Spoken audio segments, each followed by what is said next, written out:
आपल्या या टिळक चौक प्रीमियर लीगचा जो काय उद्देश आहे की आपल्या भागातील देखील खेळाडू या ठिकाणी तयार व्हावे, कुठेतरी MPL असेल, IPL असेल, अगदी भारताच्या संघामध्ये जावे, हीच या निमित्ताने शुभेच्छा आणि अपेक्षा व्यक्त करतो। तुमचा खेळ बघून अनेकदा असं वाटलं की यामध्ये अनेक स्पर्धक अशी ही क्षमता ठेवता की आपलं नाव लौकिक एका जागतिक पातळीवर आपण निश्चितपणाने कराल।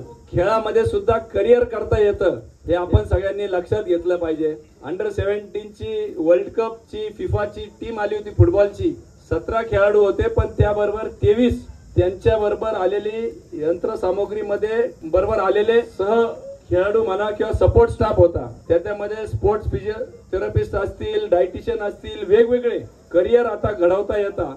अगदी काही लाखांचं महिन्याचं मानधन त्यामध्ये मिळतं।